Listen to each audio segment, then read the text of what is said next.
Donc, pour commencer, je vais vous dire que la gouvernance et le développement humain durable, il est en forte corrélation.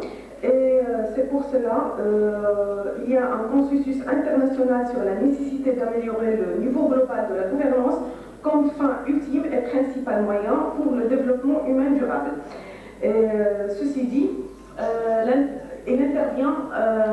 l'intervention de la participation citoyenne et la gouvernance locale qui reste le nœud incontournable du développement humain durable et l'un des piliers fondamentaux de la bonne gouvernance. Donc, pour commencer, on a le plan suivant. Tout d'abord, on va essayer de répondre à la question de pourquoi on parle de la gouvernance locale. Par la suite, l'approche stratégique de la gouvernance locale. Et le quatrième point, c'est la gouvernance locale au Maroc. Et le dernier point, c'est la participation citoyenne. Donc, pourquoi on parle de la gouvernance locale? La gouvernance locale, comme j'ai dit au départ, c'est l'un des piliers stratégiques de la nouvelle approche du développement durable. Et cet aspect de gouvernance locale se manifeste par une limitation, à savoir la lutte contre la pauvreté et l'exclusion sociale, l'implication de la population dans la prise de décision, l'évaluation et la transparence, ainsi que la lutte contre la corruption.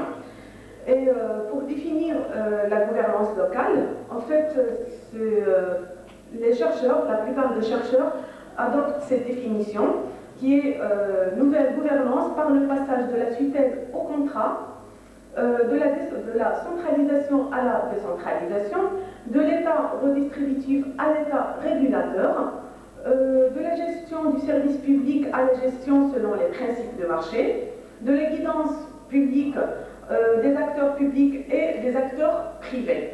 Donc, si vous voyez, il y a les mots en gras, il y a l'État, il y a le contrat qui fait appel à la justice, donc le secteur juridique. Il y a les principes de marché qui fait appel à, comment dirais-je, le secteur privé. Et aussi, il y a les acteurs privés, on peut les mettre dans les associations, les ONG internationaux. Ce que je viens de vous citer, ce sont les intervenants qui se confrontent pour la gouvernance locale, et c'est eux qui donnent naissance à la gouvernance locale. Par la suite, quand est-ce qu'on peut parler de la gouvernance locale? Dans quels moyens? Quand on a tout d'abord un processus de transparence.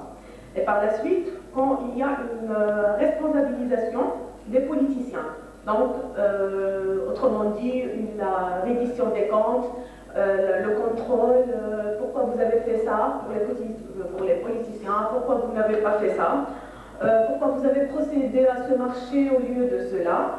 Le dernier point, ce sont les procédures et institutions et règles de droit. Ici aussi, j'ai mis en gras la transparence, la responsabilisation. Donc, ce sont les principes fondamentaux de la gouvernance locale. On a aussi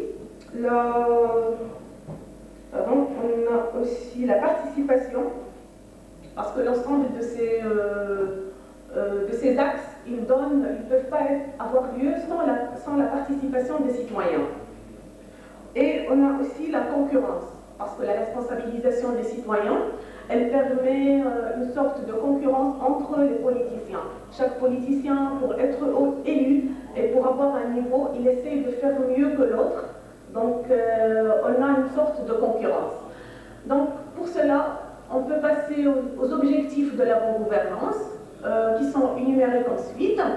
Vous avez la lutte contre les disparités économiques, promouvoir le rôle de l'institution communale dans le développement, renforcer la capacité d'intermédiation de la commune dans les secteurs sociaux.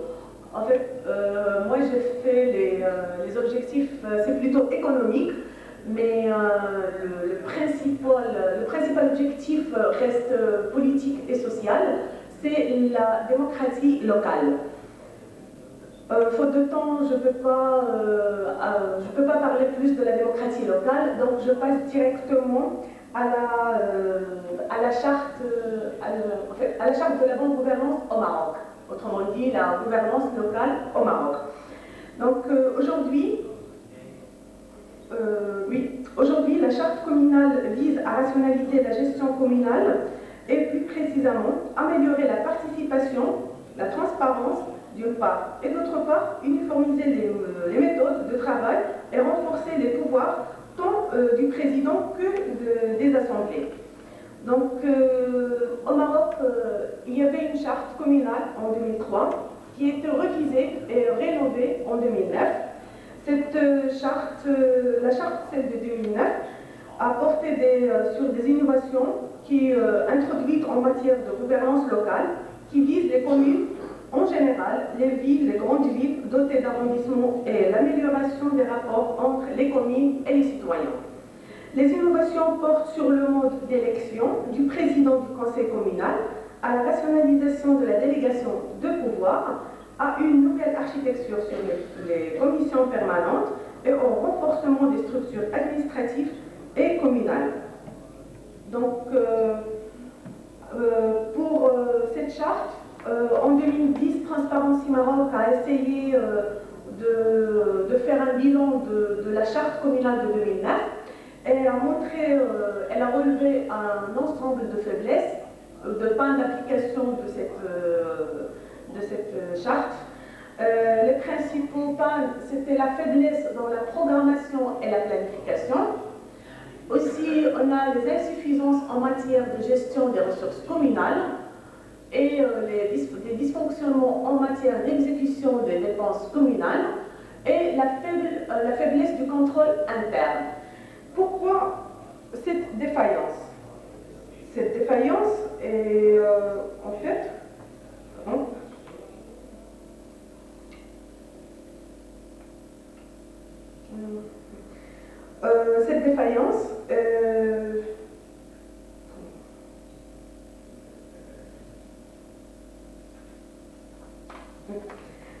cette défaillance elle a porté sur la dépendance des collectivités locales vis-à-vis de l'État qui constitue un handicap dans la mise en place d'un plan communal amendé.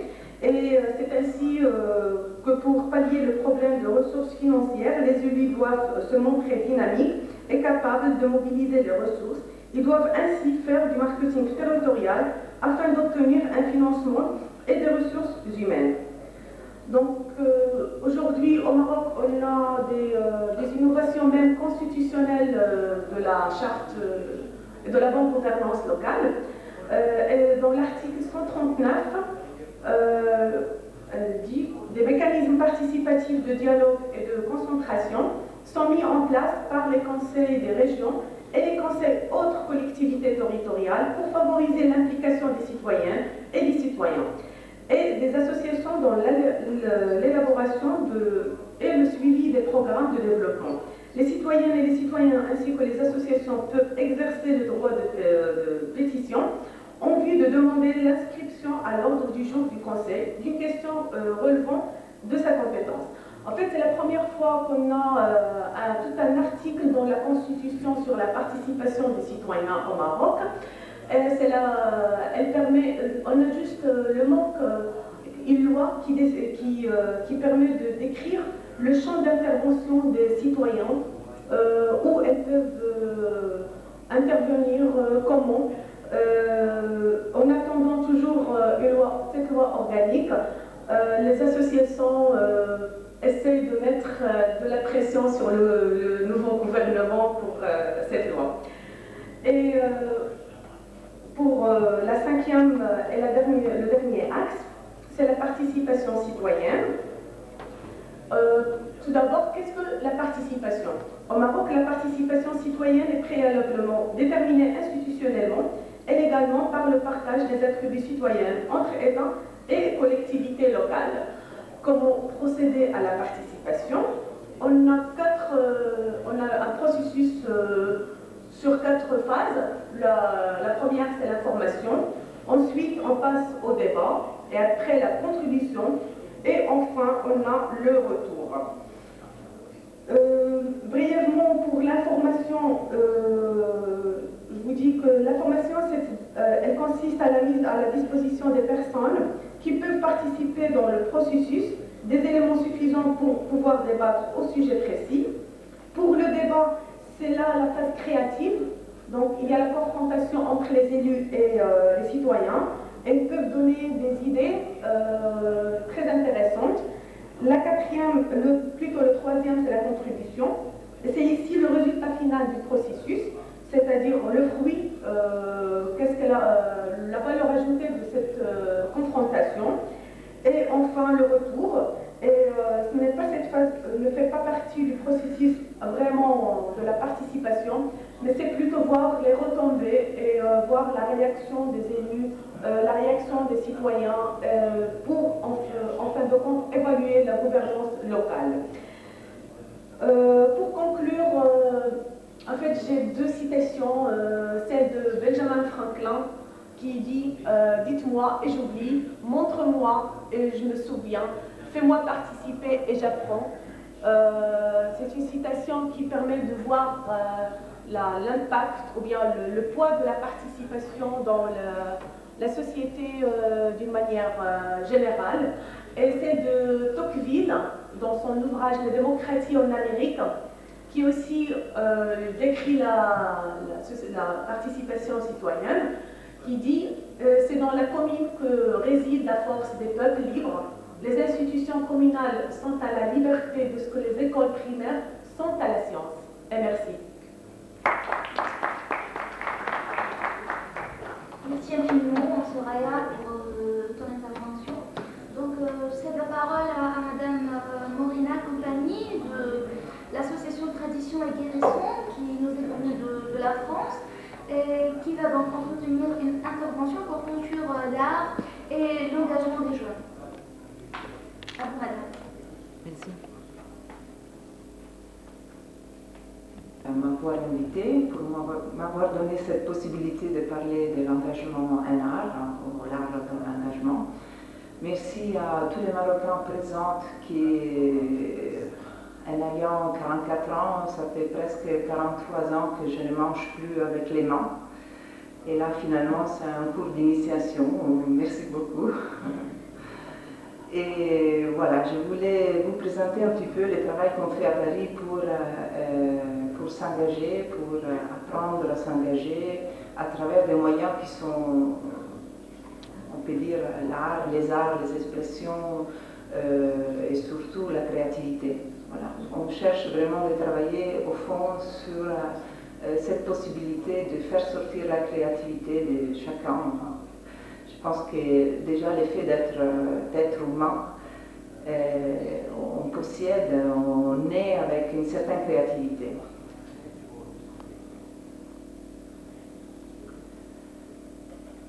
Théâtre, musique, cinéma et surtout la voix. La voix est très importante, on reviendra après sur ces discours, une voix unique qu'on possède. Chaque personne a une voix unique, ça c'est vraiment fondamental. Et je pense que cette voix, ce son de la voix, cette unicité du son est vraiment la calligraphie de notre identité. C'est très important, on voudrait apprendre et transmettre ce pouvoir que la voix possède. Connaître, travailler, sauvegarder les différentes traditions, l'héritage, nos balises qui sont bien chargées. Valoriser les rapports entre art et pouvoir, un entre-deux symbolique par lesquels passe l'affirmation identitaire, la diversité de laquelle on a parlé bien ce matin, ainsi que la prise en charge des valeurs. Chaque fois qu'une personne nous transmet quelque chose qui vient de tellement loin, c'est quelque chose de traditionnel, quelque chose, un conte, un chant, un proverbe, un dicton, comme on dit, etc. Ce n'est pas seulement ce mot qui nous transmet, qui nous apprend, mais c'est la valeur qui apporte avec cette simple phrase ou cette transmission. C'est vraiment aller chercher au fond de de nos mémoires, de nos savoirs, de nos connaissances. Les traditions populaires ont recomposé les formes de leur engagement en puisant dans la diversité, dans le long héritage dont nous sommes porteurs. C'est sur ces nouveaux usages, pratiques et significations que je souhaite réfléchir à l'occasion de ce projet. Dans les images, vous voyez Joséphine Lazarino et Nora Idir. Joséphine est une chanteuse avec une maman andalouse, un papa sicilien. Elle est née à Paris et pour chercher, pour développer ses racines, elle a étudié 10 ans en Italie et 10 ans en Espagne. Et maintenant, elle chante et raconte, elle fait des spectacles, etc.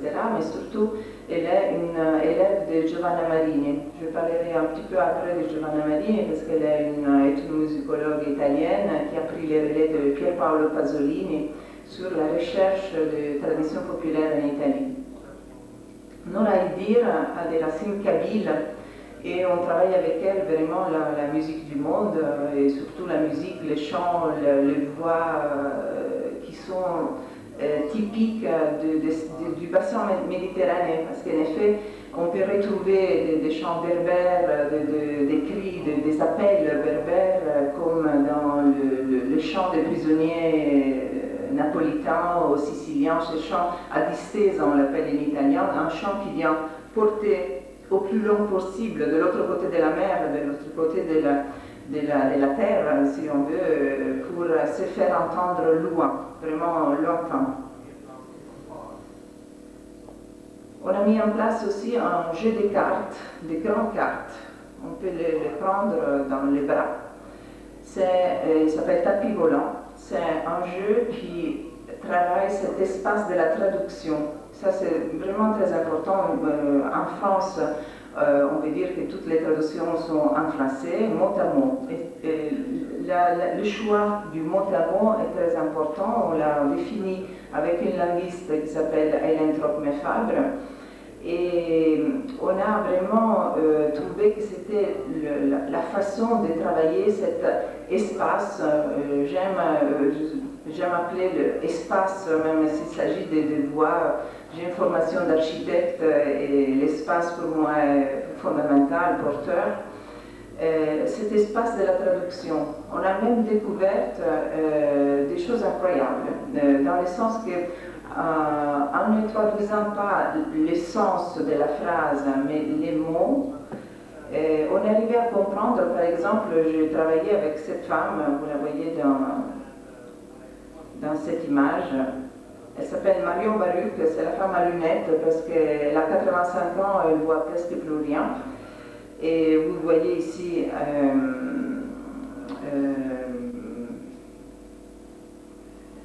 voilà, les groupes de travail à Saint-Denis à cette occasion. Alors Marion a des origines roumaines, mais en fait, sa mère était de la partie de la Roumanie qui parlait hongrois. Ça veut dire que sa langue maternelle était l'hongrois. Elle a appris à l'école à parler le roumain. Après, en étant juive, elle est partie à Jérusalem, mais pendant la guerre, elle est partie. Elle s'est retrouvée en Italie, à l'Accademia di Belle Arti de Rome, et elle s'est mariée avec un Italien. Et pour continuer sa vie artistique, elle est venue à Paris. Voilà, pour dire, elle parle 7 langues, elle a vraiment une connaissance énorme. Quand on a commencé à traduire mot à mot ce jeu de cartes, alors les gens interviennent, c'est vraiment un tapis. On monte, on parcourt les cartes, on les renverse, on cherche des phrases, on cherche de faire sortir de nous-mêmes des phrases engagées ou non. Et on fait ces moments de traduction. Alors, dans ces moments de traduction mot à mot, Marion a découvert que dans sa langue maternelle, ça veut dire le hongrois, n'existe pas le verbe avoir. Et ça, c'est une chose extraordinaire. Je pense que, en plus, c'était l'année de ses 80 ans et malheureusement, a perdu son fils et ne plus pouvoir dire « j'ai des enfants ». Non, ça change complètement les relations, ça change complètement l'idée d'équilibre qu'il y a entre une personne et l'autre. Et travailler les langues comme ça, pour nous, ça a été vraiment le plaisir et la découverte. C'est pour ça qu'on a reçu en 2008 le label européen du dialogue interculturel. Et actuellement, les tapis volants est composé de 512 cartes. Elles sont presque 50 cm. Et ça continue, ça évolue. Il y a déjà 75 langues. Le tapis est donc vivant. Il cherche à continuer de se construire en s'articulant aux autres partout où il se trouve, à créer des schémas, des relations dans des configurations à chaque fois différentes. Une démarche qui est tout à fait un combat, un engagement envers les autres à partir de leur langue, ainsi que la nôtre. Giovanna Marini raconte souvent que le 11 février 1960 a rencontré Pier Paolo Pasolini à Rome et lui a dit « Laisse tomber cette guitare, va chercher ce qu'il y a de plus vrai dans les racines, dans les traditions populaires. » Et elle l'a fait. C'est pas peut-être qu'on n'entend pas, mais...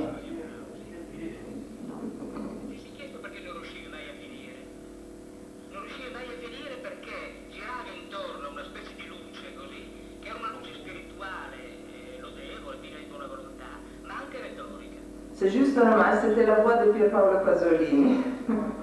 Juste pour dire que voilà, ça vient de Louan, cette idée de transmission. On a mis en place, grâce à Giovanna et grâce à Joséphine, voilà son élève, un stage corps-voix. Parce que quand on se retrouve, qu'on décide, qu'on veut être engagé, qu'on veut s'engager pour quelque chose, il faut affronter les autres avec les instruments nécessaires qu'on possède pour pouvoir les faire. Notre corps, et dans notre corps il y a la posture, la respiration, l'image du soi, la gestuelle, et notre voix. Notre voix, ça veut dire crier, doucement ou pas, amplifier, se faire entendre, communiquer précisément, regarder droit dans les yeux. Les chants de lutte font partie de la recherche que Giovanna Marini a faite.